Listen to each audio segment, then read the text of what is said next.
Get out. ഓ, രാവിലെ തന്നെ വെട്ടുപോത്ത് അലർച്ച തുടങ്ങിയല്ലോ എന്റെ കർത്താവേ.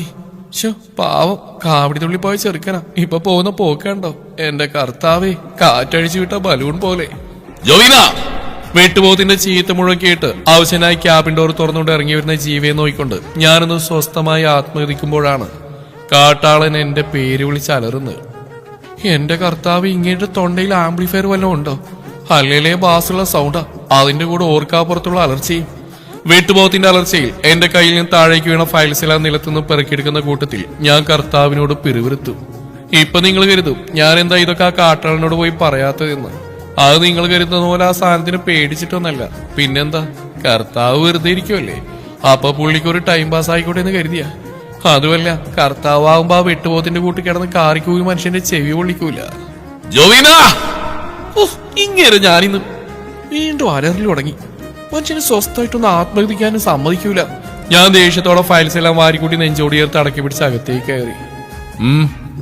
എന്റെ കണ്ണുകളിലേക്ക് ഉറ്റുനോക്കി ഒരു പുരികം ഉയർത്തി താഴ്ത്തിക്കൊണ്ട് അങ്ങേര് ഗൗരവത്തോടൊന്ന് മൂളിയതും ഞാൻ ഒന്നില്ലെന്ന പോലെ ചുമലുകൂച്ചി കാണിച്ചു.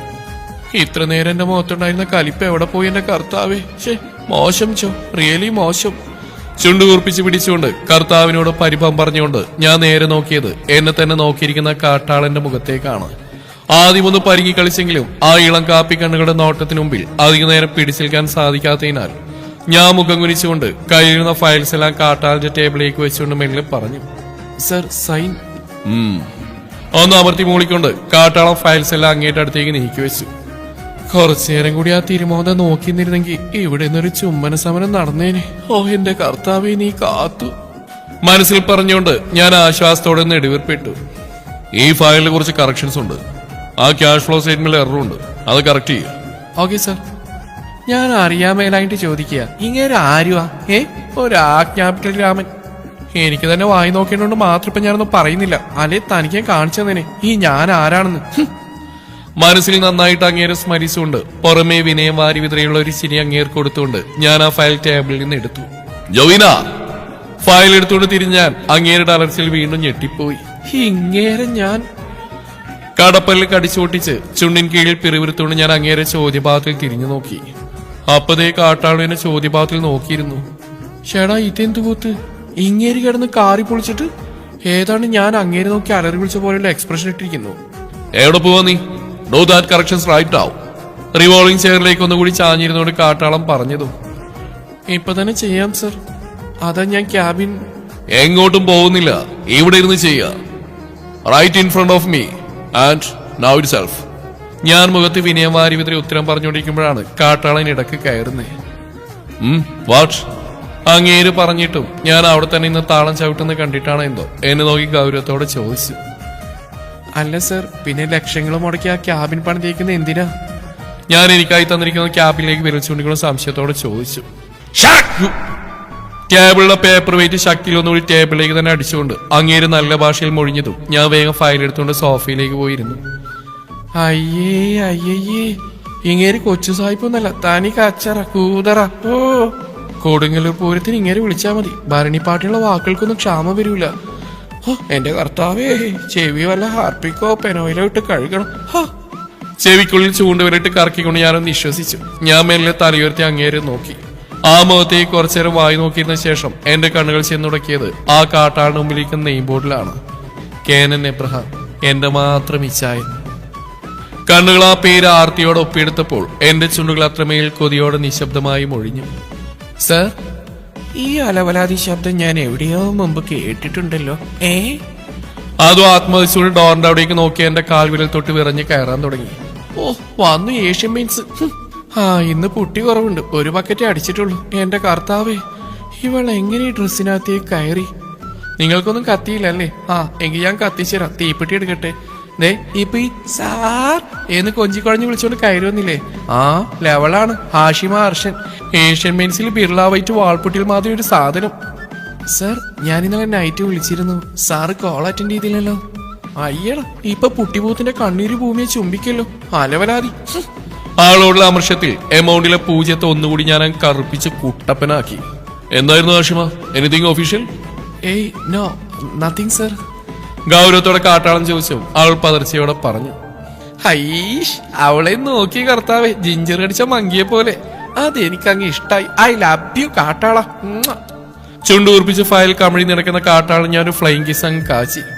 എന്റെ കാര്യം, എനിക്കെന്നെ നാളെ വരുന്നു. എന്റെ ജോ പോ അവിടുന്ന്. പൂത്തു തളർത്തുകൊണ്ട് മുഖമുയർത്തി നോക്കിയപ്പോഴാണ് കണ്ടത് ആ അലവലാതി അങ്ങേരെ മുഴുവനായിട്ട് ഊറ്റി കുടിക്കുക. ഇങ്ങേരെ ഞാനിന്ന് ആ ഫയല് ഞാൻ പെറ്റുകിടപ്പുണ്ടോ പൊട്ടുപോത്തെ, അതിനകത്തേക്ക് ആ കമഴി നടക്കാൻ. ഡീഡി എങ്ങനെ ഊറ്റാതടി, അതെന്റെ പ്രോപ്പർട്ടി അടി പുട്ടിപൂതമേ. അല്ലേലും ഇവളെന്തിനാ പറയുന്നത്? ഷർട്ടും തുറന്നിരിക്കുന്നുണ്ടോ കാട്ടാളൻ. അങ്ങേരിക്ക് നെഞ്ചിൽ രോമുണ്ടെന്ന് പറയുന്ന നാട്ടുകാർ മുഴുവൻ കാണിക്കണോ? ഈ എന്നെ മാത്രം കാണിച്ചാ പോരെ. പിന്നെ എന്റെ ഒരു കാര്യം, കവിളൊക്കെ ചുവന്നാവോ? ഇവളെന്താ കഞ്ചാവടിച്ചിട്ട് നടക്കുകയാണോ? അവിടെ ഒരുമാതിരി ഓഞ്ഞ ചിരിയും. അങ്ങേരുടെ ഷർട്ടിന്റെ മുകളത്തെ 2 ബട്ടൺസ് തുറന്നെടുക്കുന്നത് കൂടി പുറത്തേക്കാണ് നെഞ്ചത്തോടുള്ള നോട്ടം കണ്ടിട്ട് എനിക്കങ്ങ് വിറഞ്ഞ് കയറി. കാവിലമ്മേ. ഞാൻ സോഫയിൽ നിന്ന് ചാടി എണീറ്റു. ഫയലും കൊണ്ട് അങ്ങേരുടെ അടുത്തേക്ക് ഓടി. സാർ! രണ്ടിനെയും ഞെട്ടിയുള്ള നോട്ടം കണ്ടപ്പോഴാണ് എന്റെ സൗണ്ടിൽ നല്ല ബാസ് ഉണ്ടായിരുന്നു എനിക്ക് തന്നെ മനസ്സിലായത്. ഫയല് പിന്നെ എനിക്കൊരു ഹാഫ് ഡേ ലീവ് വേണമായിരുന്നു. ഫയൽ മേടിക്കാതെ അങ്ങേര് കൈ നീട്ടിയെങ്കിലും ഫയൽ ഞാൻ ടേബിളിലേക്ക് എടുത്തിട്ടുണ്ട് ഗൗരവത്തോടെ പറഞ്ഞു. സംശയത്തോടെ നോക്കുന്ന അങ്ങേരെ കണ്ണുരുട്ടിയാണ് നോക്കിയതും പോയിക്കൊള്ളാൻ പറഞ്ഞു. അവളെയും അങ്ങേരെയും ഒന്ന് തറപ്പിച്ച് നോക്കിയിട്ട് ഞാൻ ക്യാബിൻ ഡോർ വലിച്ചടച്ചുകൊണ്ട് ഇറങ്ങിപ്പോയി. പ്ലാൻ തോട്ടത്തിൽ തറവാട് എന്ന സ്വർണ്ണലിപിൽ എഴുതിയിരിക്കുന്ന ഗേറ്റും കടന്ന് എന്റെ സ്കൂട്ടി അകത്തേക്ക് കയറി. കാർ പോർച്ചിലായി സ്കൂട്ടി കൊണ്ട് നിർത്തിയ ശേഷം തലയിലെ ഹെൽമെറ്റ് ദേഷ്യത്തോടെ വലിച്ചൂരിക്കൊണ്ട് ഞാൻ ചവിട്ടിത്തുള്ളി അകത്തേക്ക് കയറി. മേർലി കോച്ചേ, ഇന്നും നിന്റെ കൊച്ചിന്റെ മോന്തൊക്കെ കടന്നൽ കുത്തി കേട്ടോടിയേ. ഹാളിരുന്നോട് സീരിയൽ കാണാൻ വരുന്ന ഏലിയാമ്മച്ചി എന്നെ നോക്കിയ ശേഷം അടുക്കളയിലേക്ക് നോക്കിക്കൊണ്ട് വിളിച്ചു പോയതും മമ്മ സാരിത്തുമ്പിൽ കൈ തുടച്ചുകൊണ്ട് ഇറങ്ങി വന്നു. എന്നാടി കൊച്ചേ? എന്റെ വീർത്തിരിക്കുന്ന കവിളിൽ പിടിച്ചു കുത്തിക്കൊണ്ട് മമ്മ ചോദിച്ചു. ഞാൻ ആ ചുണ്ടുകൂർപ്പിച്ചുകൊണ്ട് ആ കൈ തട്ടി മാറ്റി. ആ എന്നും എന്നതേലും പറ്റിയച്ചാണോടി കൊച്ചേ ഇവളീ മോന്തയും വീർപ്പിച്ച് കേറി വരുന്നേ കൂശുമ്പി? ഏലിയാമ്മച്ചി ചിരിച്ചുകൊണ്ട് പറഞ്ഞു. ഞാൻ കണ്ണുകൂർപ്പിച്ചുകൊണ്ട് മമ്മയെ നോക്കി. അവിടെ എന്നെ ആക്കി ചിരിക്കുക. അതെ, വെറുതെ ഇങ്ങനെ എന്നെ ചൊറിഞ്ഞോണ്ട് കുത്തിരിക്കാതെ ഇടക്ക് മരുവളായിട്ട് കൊന്ന് തല്ലുപിടിക്ക്. എന്നാലല്ലേ ഈ കണ്ടുകൂട്ട് നിനക്ക് അർത്ഥം വരൂ. ടി വിയിൽ ഓടുന്ന സീരിയലിലേക്ക് നോക്കിക്കൊണ്ട് ഞാൻ ഏലിയാമ്മച്ചിയോടായി പറഞ്ഞതും മമ്മേന്റെ ചെവി പിടിച്ച് തിരിച്ചു. ഡി ഈ കുരുത്തം കേട്ടതേ, എന്നെ എന്റെ അമ്മയും കൂടി തെറ്റിക്കാൻ നോക്കുന്നോ? ഓ, നിങ്ങൾ വലിയ അമ്മായിമ്മയും വരുമ്പോഴും ഞാൻ പോവാ. രണ്ടിനെയും കൂർപ്പിച്ച് നോക്കി പറഞ്ഞുകൊണ്ട് ഞാൻ ചവിട്ടി തുള്ളി റൂമിലേക്ക് പോയി. നിങ്ങൾ ആരാ നിങ്ങളുടെ വിചാരം? ബെഡിൽ കിടന്ന് കാട്ടാളുടെ ഫോട്ടോയിലേക്ക് നോക്കിക്കൊണ്ട് ഞാൻ ദേഷ്യത്തോടെ ചോദിച്ചു. ഷർട്ടും തുറന്നിട്ട് നടക്കുക, എന്നാ പിന്നെ ഒരു music with body massage show കൂടി കാണിക്കടോ കാട്ടാളാ. അത് ഞാൻ നിന്നെ ഒന്നും കാണിക്കുന്നില്ല എന്റെ പെണ്ണെ. പറയുന്നതിനൊപ്പം തന്നെ ആ കൈകൾ എന്റെ ഇടുപ്പിൽ കൂടി ചുറ്റി വരിഞ്ഞതും ആ ശരീരം എന്റെ പുറത്തേക്ക് അമർന്നത് ഒരുമിച്ചായിരുന്നു. ആ കിടപ്പിലൊരു സുഖം തോന്നിക്കൊണ്ട് മാത്രം ഞാൻ കുതിരാതെ അടങ്ങിക്കിടന്നു. ജോ കാറ്റുപോലെ അത്രക്ക് പതിയെ എന്റെ ഈ ചായന്റെ സ്വരം, എന്നും എന്നെ കൊതിപ്പിക്കുന്ന, വിവശയാക്കുന്ന, എന്നിൽ എന്തൊക്കെയോ മോഹങ്ങൾ നിറക്കുന്ന എന്റെ മാത്രം ഈ ചായന്റെ സ്വരം. ആ കൈകൾ എന്റെ ഇടുപ്പിൽ കൂടുതൽ മുറുകിയതും ഞാൻ ഒന്നുകൂടി ഈ ചായന്റെ ഉള്ളിലേക്ക് പമ്മിക്കിടന്നു. ആ ചുണ്ടുകൾ എന്റെ പിൻകഴുത്തിൽ അമർന്നു. എന്റെ പരിഭവവും കുശുമ്പും എല്ലാം പമ്പ കടന്നുപോയി. ആ ചെറു ചൂടുള്ള ആദരങ്ങൾ പിൻകഴുത്തിൽ നിന്നും തെന്നി നീങ്ങുന്നറിഞ്ഞതും ഞാൻ വേഗം ഈ ചായൻ അഭിമുഖമായി തിരിഞ്ഞിടന്നുകൊണ്ട് ആ നെഞ്ചിലേക്ക് മുഖമമർത്തി. ജോ കാതിൻ തുമ്പിൽ കടിച്ചു നുണഞ്ഞുകൊണ്ട് ഈ ചായം വിളിച്ചു. ഞാനൊന്ന് കുറുകിക്കൊണ്ട് മെല്ലെ മുഖമുയർത്തി നോക്കി. എന്റെ ചൂണ്ടുവിരൽ ഈ ചായന്റെ ആ വിരിഞ്ഞ നെറ്റിയും കട്ടിയുള്ള വില്ല് പോലെ വളഞ്ഞ പുരികവും നീണ്ടു വിടർന്ന മൂക്കും പിരിച്ചുവെച്ച കട്ടി മീശയും കടന്ന് അല്പം കറുപ്പ് വളർന്ന വയലറ്റ് നിറമുള്ള ആ ചുണ്ടുകളിലേക്ക് എത്തി നിന്നു. സിഗരറ്റ് വലിയുണ്ടാ? എത്ര പറഞ്ഞാലും കേൾക്കില്ല, വെട്ടുപോത്ത്. നിന്റെ ഇച്ഛായനല്ലയോടി, നീ ഒന്ന് ക്ഷമിക്കുക. ആ ചുണ്ടിൽ മെല്ലെ തഴുകിക്കൊണ്ട് ഞാൻ ഓർത്തും അവിടുന്ന് മറുപടി വന്നു. ഞാൻ കണ്ണുകളുയർത്തി നോക്കിയപ്പോൾ എന്നെ നോക്കി കള്ളച്ചിരിച്ച് കിടക്കുക. ആ നോട്ടവും കിടപ്പൊക്കെ കണ്ടപ്പോ എനിക്കങ്ങ് എന്തോ പോലെ, നസ്രിയ പറഞ്ഞ പോലെ, ഈ അട്ടിവയറ്റില് മഞ്ഞ് വീണ സുഖം. ആഹാ, എന്റെ കൊച്ചങ്ങ് ചുവന്നു തുടങ്ങിയല്ലോ. അതിന് ഞാൻ നിന്നെ ഒന്നും ചെയ്തില്ലല്ലോ പെണ്ണേ. ഒന്നും മിണ്ടാണ്ടിരിക്കും മനുഷ്യ. ഇപ്പൊ തന്നെ ബാക്കിയുള്ളതിനൂടെ മുഖയർത്ത് നോക്കാൻ പറ്റുന്നില്ല. അപ്പോഴാ ഞാൻ മനസ്സിലോർത്തതും ഞാൻ ഇനിയും മിണ്ടും. എന്നിട്ട് രാത്രി മുഖത്തോക്കാൻ പറ്റായിക്കൊന്നുമില്ലല്ലോ. ഞാൻ മനസ്സിലോർത്തും ഈ ചായന്റെ പതിഞ്ഞ ചിരിയോടുള്ള മറുപടി എത്തി. അത് അപ്പ ഇരുട്ടല്ലേ? ഒരാവേശത്തിക്കാരി പറഞ്ഞതാ. നീ ചായ ചിരിക്കല്ലേ? എന്റെ പെണ്ണെ. ഈ ചായന്റെ പൊട്ടിച്ചിരിയേട്ടൻ ഞാൻ കണ്ണുറപ്പിച്ചുകൊണ്ട് പരിഭവത്തോടെ പറഞ്ഞു. സത്യം പറ മനുഷ്യ, നിങ്ങളാ മെന്റലല്ലേ? ഈ ചായന്റെ ഷർട്ടിന്റെ കോളൽ കുത്തിപ്പിടിച്ചുകൊണ്ട് ഞാൻ ചോദിച്ചു. അങ്ങേരെന്നെ ഇവളിതെന്ത് കോക്കനട്ടായി ചോദിക്കുന്നേ എന്ന രീതിയിലുള്ള ഒരു നോട്ടം. ഓ, ഈ മറ്റേത് മനസ്സിലെല്ലാം കണ്ടുപിടിച്ച് പറയൂലേ? മെന്റലിസ്റ്റ് ആണോ കവി ഉദ്ദേശിച്ച്? ചിരിയോടെ ഇച്ചായൻ ചോദിച്ചു. ഞാൻ ചമ്മൽ പുറത്ത് കാണിക്കാതാണെന്നുള്ള രീതിയിൽ തലയാട്ടി. എന്റെ പെണ്ണെ പൊട്ടിച്ചിരിച്ചുകൊണ്ട് ഇച്ചായൻ മലർന്നു കിടന്നു. ഞാൻ ആ ദേഹത്തേക്ക് വലിഞ്ഞ് കയറി. ഷർട്ടിന് വിടവിൽ കൂടി കാണുന്ന നെഞ്ചിൽ അമർത്തി കടിച്ചു. എന്നെ ഒന്ന് ആത്മതിക്കാനും സമ്മതിക്കില്ല. എന്നിട്ട് ഞാനെന്തിനൊന്ന് പറഞ്ഞ അപ്പൊ കിണി. മനസ്സിൽ ചിന്തിച്ചുകൊണ്ട് ദേഷ്യത്തോടെ മുഖമുയർത്തി നോക്കിയ ഞാൻ ഇച്ചായന്റെ ആ കാപ്പി കണ്ണുകളിലെ പാവം കണ്ട് അറിയാതെയൊന്ന് പതറിപ്പോയി. ഞാൻ വിളിച്ചു തുടങ്ങും മുമ്പ് ഇച്ചായൻ എന്റെ ചുണ്ടമർത്തി ഞെരിച്ചു.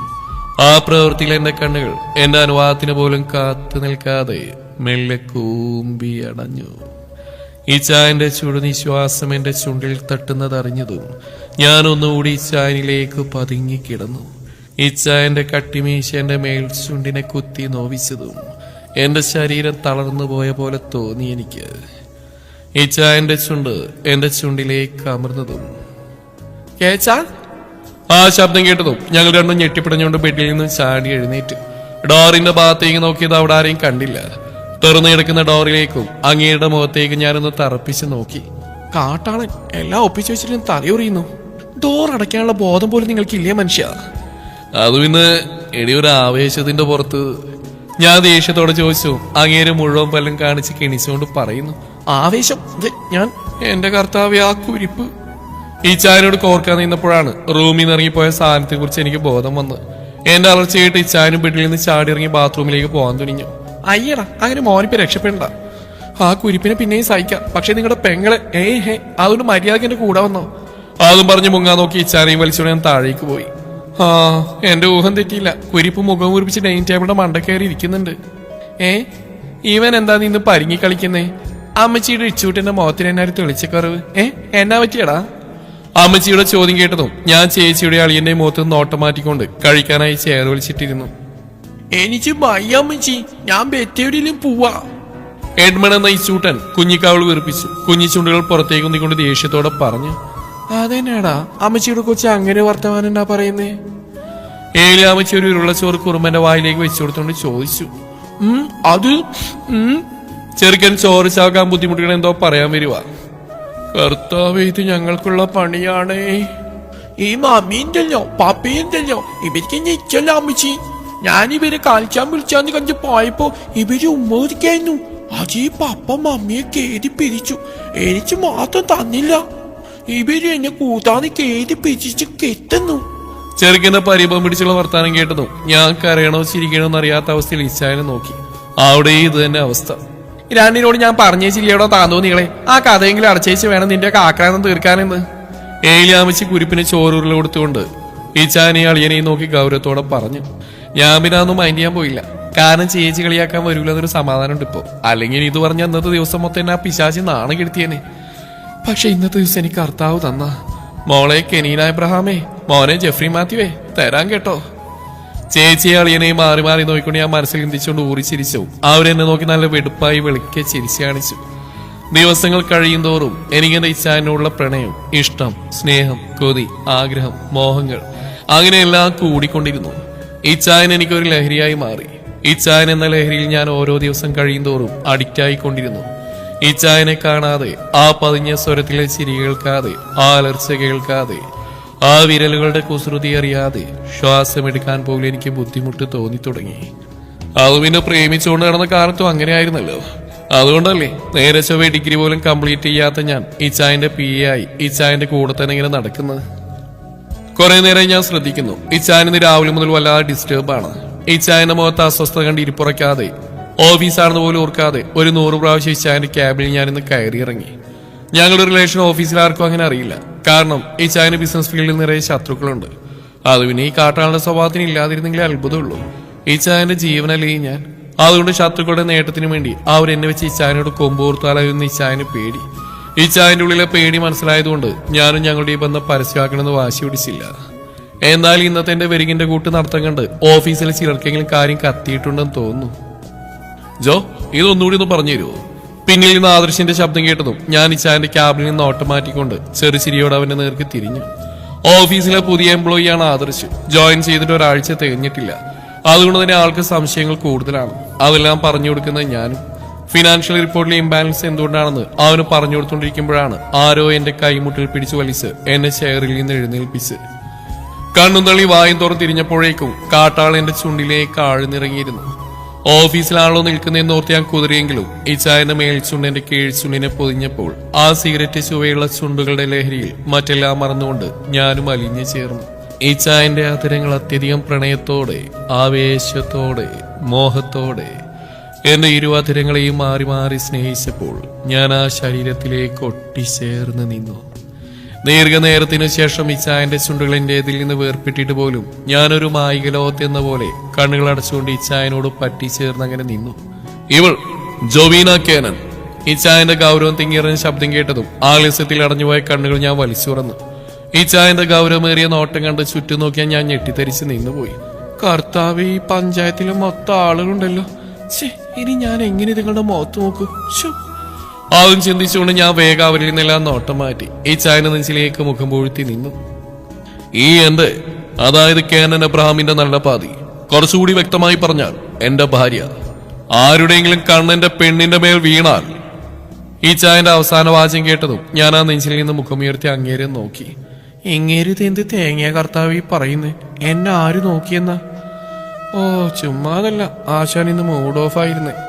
ഒരു ചിരിയോടെ ഞാൻ ആ നെഞ്ചിലേക്ക് ചാഞ്ഞുകൊണ്ട് ഷർട്ടിന് വിടവിൽ കൂടി കാണുന്ന രോമൻ തിങ്ങി നിറഞ്ഞ നെഞ്ചിൽ അമർത്തി മുത്തി. ആറ് മനുഷ്യ അങ്ങോട്ട്. എന്നെ ചുറ്റി വരിഞ്ഞ ഇച്ചായന്റെ കൈകൾ അടർത്തി മാറ്റിക്കൊണ്ട് ഞാൻ ദേഷ്യത്തോടെ പറഞ്ഞു.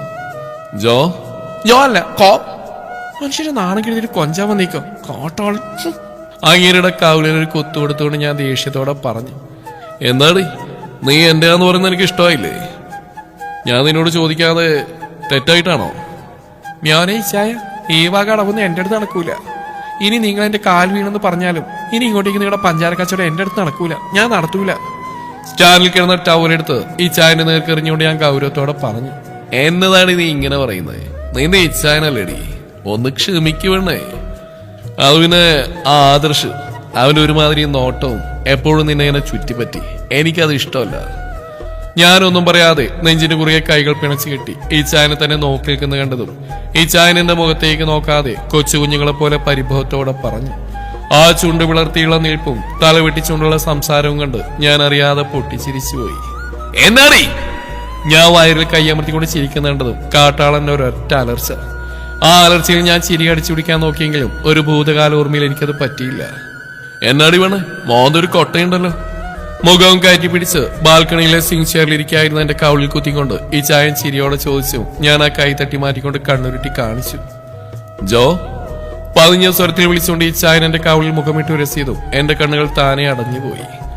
പക്ഷെ അടഞ്ഞ സ്പീഡിൽ തന്നെ ഞാൻ എന്റെ കണ്ണുകൾ വലിച്ചുറന്നുകൊണ്ട് അങ്ങേരുടെ കൗളിനിട്ട് ഒരു കുത്തങ്ങ് കൊടുത്തു. എന്നാടി? കൗളിൽ കൈ ചേർത്തുകൊണ്ട് ഈ ചായൻ ഗൗരവത്തോടെ ചോദിച്ചു. ഞാൻ അങ്ങേരെ നോക്കി കോക്രിയുത്തി കാണിച്ച് തിരിഞ്ഞിരുന്നു. നീ വേണേ? എന്റെ പുറത്ത് തോണ്ടിക്കൊണ്ട് കാട്ടാളം വിളിച്ചു. ഞാൻ പുറം വെട്ടിച്ചുകൊണ്ട് തിരിഞ്ഞിരുന്നു. എന്നെ തൊണ്ട, നിങ്ങളുടെ പിന്നാലെ പഞ്ചാരയും തേൻ ഒളിപ്പിച്ചു നടക്കുന്ന ആ പൊട്ടിപ്പൂതല്ലേ, അവൾ പോയി തൊടു. ഞാൻ പറഞ്ഞിരുന്നു. അങ്ങേര് പൊട്ടിച്ചിരിച്ച് ഒരുമിച്ചായിരുന്നു. അതുകൂടി കണ്ടു എന്റെ ദേഷ്യം അങ്ങ് തലവരെ കയറി. കയ്യിൽ തടഞ്ഞ പില്ലോ എടുത്ത് അങ്ങയുടെ മോന്തൊക്കെ തന്നെ ഒരു ഏറ് കൊടുത്തു ഞാൻ. ഇപ്പൊ ഒരു കാര്യം മനസ്സിലായി, കുശുമ്പ്. ഈ ചായ നിലത്ത് വീണ പില്ലോ എടുത്ത് എന്റെ അടുത്തായി വന്നിരുന്നോണ്ട് പറഞ്ഞു. അപ്പോഴേ എന്നെ കളിയാക്കി ചിരിക്കുന്നുണ്ട്. വെട്ടോത്ത്. നീ വേണേ ആളോ എന്നെ പിന്നാലെ നടന്നെന്ന് പറഞ്ഞ് ഞാൻ ഉടനെ മൂക്കുകുത്തി അങ്ങ് വീഴുവാന്നോ? ഈ കേനൻ എബ്രഹാം അന്ന് ഇന്നും വീണത് എന്റെ ഈ കുശുമ്പി പെണ്ണിന്റെ മുമ്പിലല്ലേ? എന്നെ എടുത്ത് ആ മടിയിലേക്ക് ഇരുത്തി എന്റെ കഴുത്തിൽ മുഖമിട്ട് ഉരസിക്കൊണ്ട് ഈ ചായൻ ചിരിയോടെ പറഞ്ഞതും എന്റെ ചുണ്ടിലും ഒരു ചിരി വിരിഞ്ഞു. എങ്കിലും കുശുമ്പിന്റെ ആസ്കിയത് ഒട്ടുമില്ലാത്തതിനാൽ ഞാൻ അങ്ങനെ മൈൻഡ് ചെയ്യാൻ പോയില്ല. നീ വേണേ, നിനക്കറിയില്ലടി നിന്റെ ഈ ചായനെ എന്തേ അതിനൊന്നും പറയില്ല ഈച്ചായ. ഈച്ചായ എനിക്ക് സംശയമൊന്നുമില്ല. ഈ ജന്മം എനിക്ക് പറ്റത്തില്ല. എന്നാലും ഈ ചായനെ പറഞ്ഞു പൂർത്തിയാകാൻ സമ്മതിക്കാതെ ഈ ചായന്റെ വായന്റെ കയ്യാൽ പൊതിഞ്ഞു പിടിച്ചുകൊണ്ട് ഞാൻ പാതിയിൽ നിർത്തി.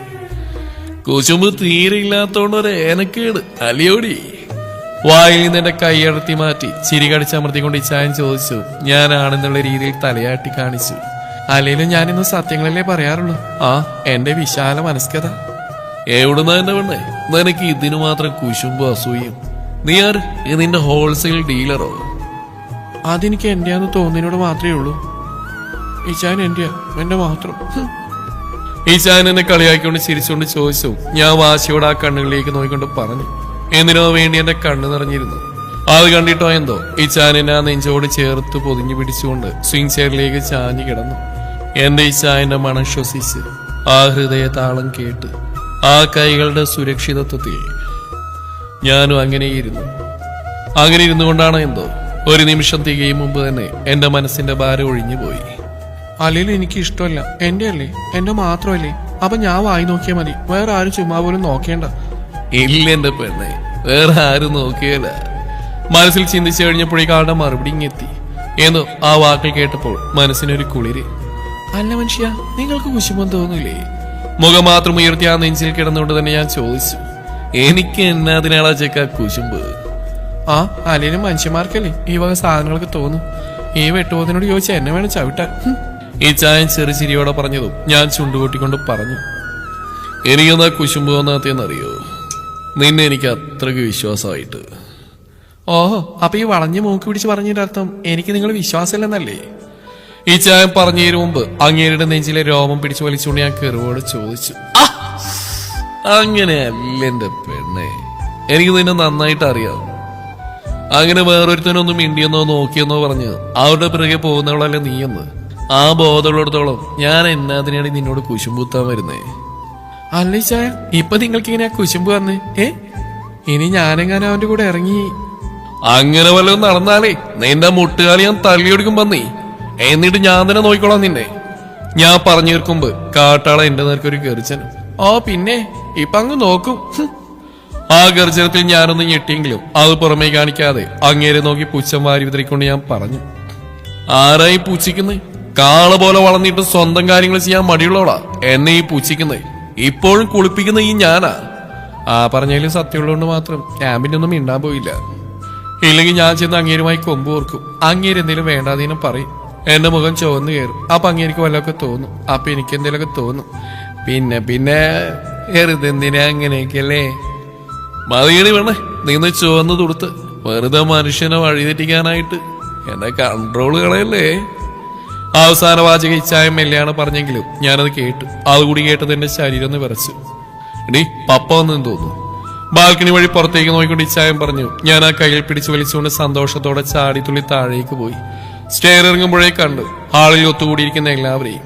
പപ്പ എല്ലാവരെയും ഫോണിൽ എന്തോ വീഡിയോ കാണിക്കുക. ഫോണിലേക്ക് നോക്കിക്കൊണ്ട് അമ്മച്ചിയാണെങ്കിൽ ഇതൊക്കെ ഞാൻ സ്ഥിരം കാണുന്ന എന്നുള്ള എക്സ്പ്രഷൻ ഇട്ട് താടിക്ക് കൈയും കൊടുത്തിരിക്കുന്നു. മമ്മയാണെങ്കിൽ കള്ളച്ചിരി ചിരിക്കുന്നു. അളിയനും ചേച്ചിയും നിന്ന് ചിരിച്ചു മറിയുന്നു. എന്താണ് സംഭവം എന്ന് ആലോചിച്ച് ഞാൻ ഇച്ഛാന്റെ മുഖത്തേക്ക് നോക്കിയപ്പോൾ അവിടെ ഇത് തന്നെ അവസ്ഥ.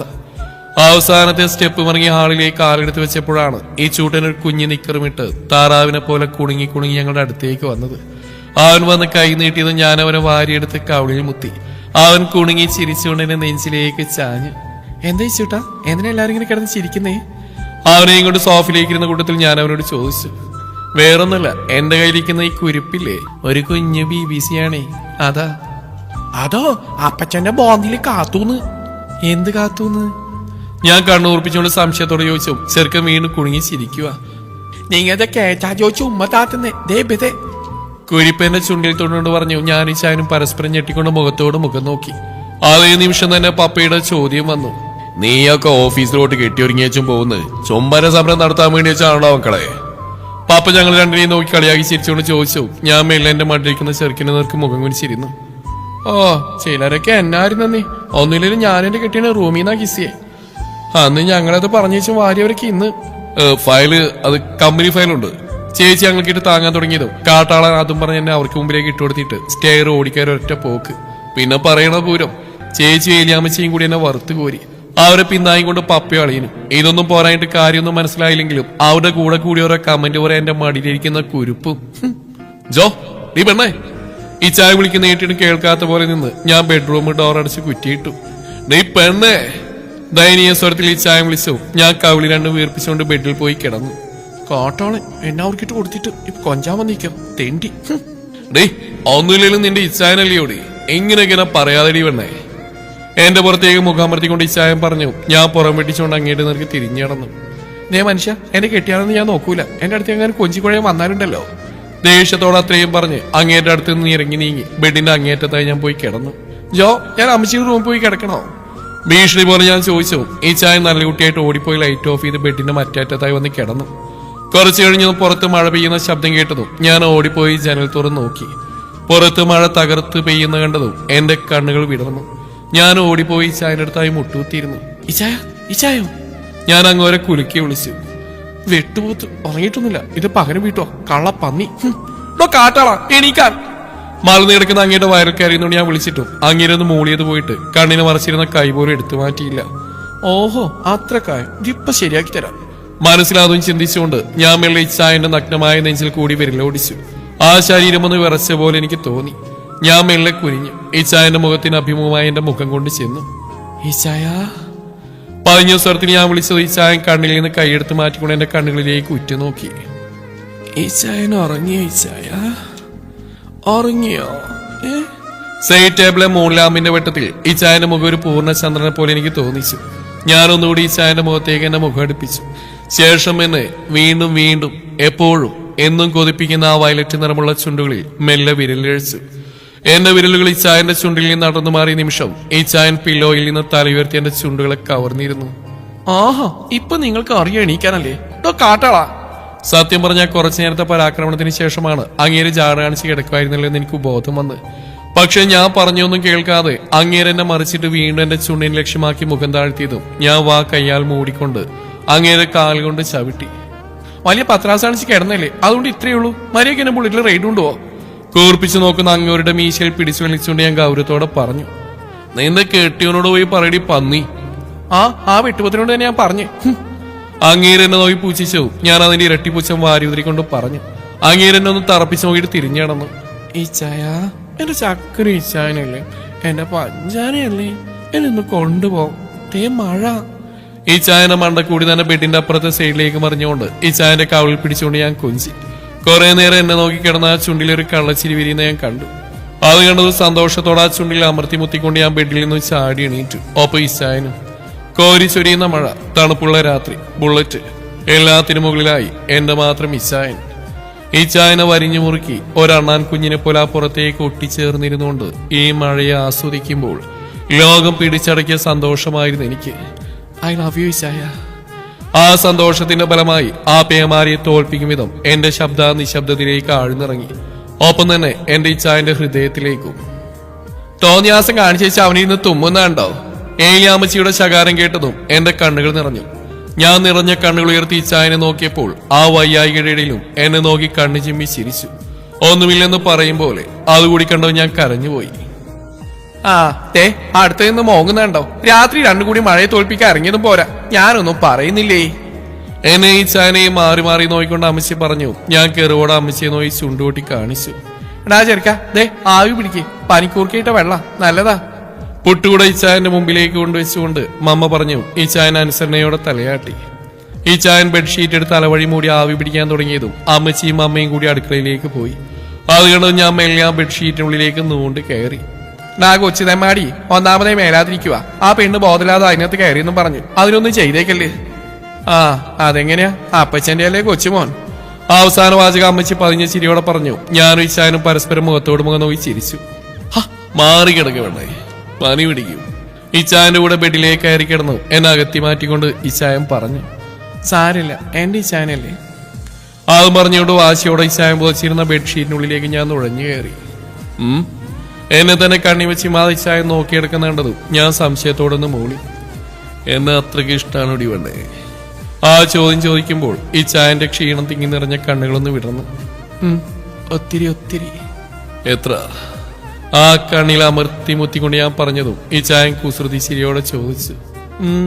അല്പം സാഹിത്യകരമായി പറഞ്ഞ കുറുമ്പോടെ ഞാൻ പറഞ്ഞു നിർത്തി ആ കണ്ണിലേക്ക് നോക്കിയതും ഈ ചായനും അതേ ഭാഗത്തോടെ എന്റെ കണ്ണുകളിലേക്ക് നോക്കിക്കൊണ്ട് ചോദിച്ചു. നീ എന്ന ലഹരിയിൽ ഒരിക്കലും ഒരു മോചനമില്ലാതെ അടിമപ്പെട്ട് കിടക്കാൻ എനിക്കിഷ്ടം. ഈ ജന്മവും ഇനി വരും ജന്മങ്ങളിലും. ആ കാപ്പി കണ്ണുകളിലേക്ക് ഉറ്റുനോക്കിക്കൊണ്ട് പതിഞ്ഞ സ്വരത്തിൽ ഞാൻ പറഞ്ഞു നിർത്തുമ്പോൾ ഈ ചായൻ ബെഡ്ഷീറ്റ് ഞങ്ങൾ ഇരുവരുടെയും തലവഴി മൂടിയിരുന്നു. ആ പുതപ്പിൻ കീഴിൽ ചായന്റെ ഓരോ കോണിലും ഒരു ലഹരിയായി ആളി പടരുമ്പോൾ പടിഞ്ഞാറെ അസ്തമയ സൂര്യൻ ഞങ്ങളുടെ റൂമിൽ വിതച്ച അതേ ചെഞ്ചുവപ്പ് എന്റെ മുഖത്തും പടർന്നിരുന്നു.